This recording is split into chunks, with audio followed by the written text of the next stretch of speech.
आदरणीय शिवपाल सिंह यादव जी, आज इस कार्यक्रम के आयोजक डॉक्टर ब्रजेश चंद्र यादव जी, श्री राहुल गुप्ता जी नगर अध्यक्ष भी हैं, श्री विश्वनाथ प्रताप सिंह जी, श्री रामवीर सिंह जी, श्री अनिल प्रताप सिंह जी, श्री अनुज यादव मोंटी जी,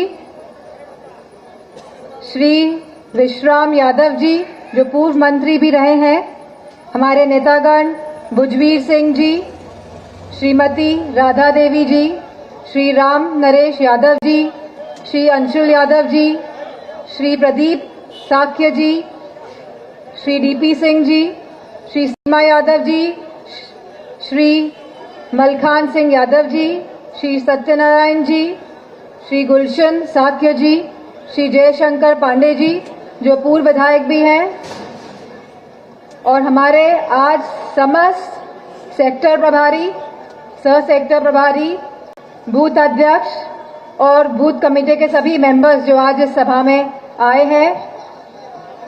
सबसे पहले तो मैं आप सबको धन्यवाद देना चाहूंगी कि जिस तरह 2022 के चुनाव में आप सब मिलकर यह चुनाव अपना चुनाव समझ के लड़े और आप सब ने एक एक वोट साइकिल को दिया और डलवाया भी, एक एक वोट बूथ पे लाने के लिए और ऐसी जीत दिलाने के लिए कि पूरे देश में मैनपुरी का नाम सब लोग जान गए और आप सभी ने आदरणीय श्रद्धेय नेताजी को भी सच्ची श्रद्धांजलि देने का कार्य करा, तो मैं आपके लिए सदैव आभारी रहूंगी।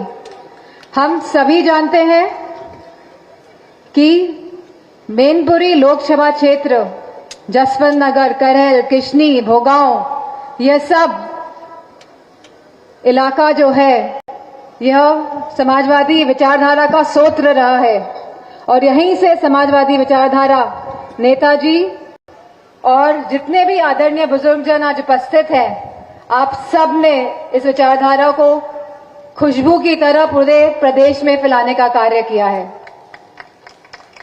और जितने युवा आज मुझे यहाँ नजर आ रहे हैं, अब ये कार्य और ये जिम्मेदारी अब आपके कंधों पे है।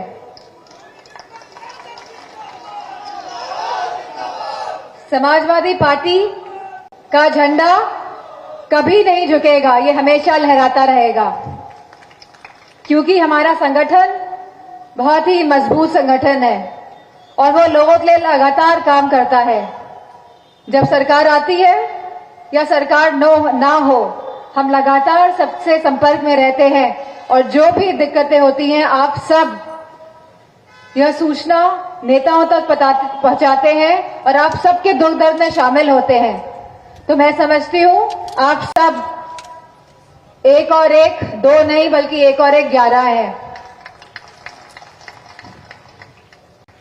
मौजूदा चुनाव हम जानते हैं 2024 का हो रहा है और कहीं ना कहीं यह चुनाव संविधान और लोकतंत्र को बचाने का भी चुनाव है, क्योंकि आज कोई भी वर्ग, चाहे हमारा किसान हो, चाहे हमारा युवा वर्ग हो, चाहे हमारी माताएं बहनें हो या हमारा जवान हो, आज सभी वर्ग अपने आप को अपेक्षित महसूस कर रहा है। और जिस तरह ये लोग झूठी बातें फैलाते हैं, तो अब पूरा प्रदेश और देश जान गया है कि ये झूठ और लूट की सरकार है। हम सभी जानते हैं कि किस तरह चंदे के माध्यम से भ्रष्टाचार पूरे देश में फैलाया इन लोगों ने। और इसी के साथ आज हमारा हर वर्ग जो अपने आप को मायूस पा रहा है, हमारा किसान भाई हो, चाहे युवा रोजगार के लिए, नौकरी के लिए हो, चाहे हमारी माताएं बहनें सुरक्षा के लिए हो, और चाहे हमारे जवान, अग्निवीर जैसी योजना लाके इन सभी ने देश को, राष्ट्र को कहीं ना कहीं नीचा दिखाने का काम किया है। क्योंकि हमारा जवान सरहदों में अपनी जान गंवाता है, वहीं अग्निवीर जैसी योजना लाके, जो केवल 4 साल की योजना है इनकी, और जो हमारे बेटों को वापस घर पहुंचा देंगे 4 साल में, तो मैं समझती हूं ऐसी सरकार को हटाने का उत्तरदायित्व आप सब युवाओं का है। आज मैं आप सबको धन्यवाद देना चाहती हूं कि आप सब यहां आए हैं और आपने बहुत देर से बैठ के आपने यहां पे सबके भाषण सुने हैं। और मैं आप सबसे कहना चाहूंगी कि जिस तरह जसवंत नगर ने पिछली बार रिकॉर्ड तोड़ने का काम किया था और जो जीत सुनिश्चित कराई थी, मुझे पूरा भरोसा है कि पिछली बार से और आगे जसवंत नगर दिखाई देगा।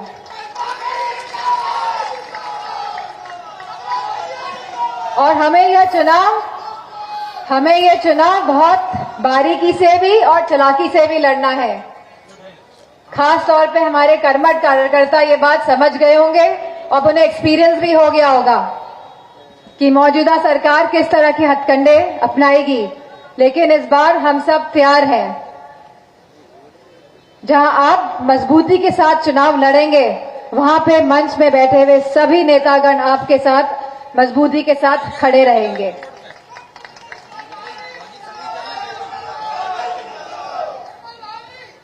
अब हमारा उद्देश्य यही होना चाहिए कि जो सरकार संविधान को मिटाना चाहती है और संविधान के माध्यम से जो हमें राजनीतिक, सामाजिक और आर्थिक हक, सम्मान और अधिकार मिला है, उसको हटाने का यह सही समय है। और कहीं ना कहीं अगर यह सरकार प्रदेश से हटती है तो उत्तर प्रदेश में भी यह सरकार डगमगाने और हटने का काम हो सकता है। तो हम सबको बढ़ चढ़ के चुनाव में हिस्सा लेना है। और अब बात जीत की नहीं है। जीत तो समाजवादी पार्टी रही है, साइकिल दौड़ रही है, लेकिन स्पीड क्या होगी अब बात और सवाल अब इस बात का है। और आप सब कितनी गति दे देंगे इसको, सवाल इस बात का भी है। तो गति देंगे कि नहीं देंगे साइकिल को? और आप सब जो यहाँ उपस्थित हैं, आप सब हमारा परिवार है। और जो लोग जिनके परिवार नहीं है, वो ये नहीं समझ पाएंगे कि परिवार का रिश्ता और भावना और भावात्मक रिश्ता क्या होता है। यहाँ पे बैठा हुआ हर कार्यकर्ता समाजवादी परिवार का हिस्सा है। हम सब एक परिवार हैं। और इन्हीं शब्दों के साथ मैं आप सबको बहुत बहुत धन्यवाद और आभार प्रकट करना चाहूंगी। धन्यवाद।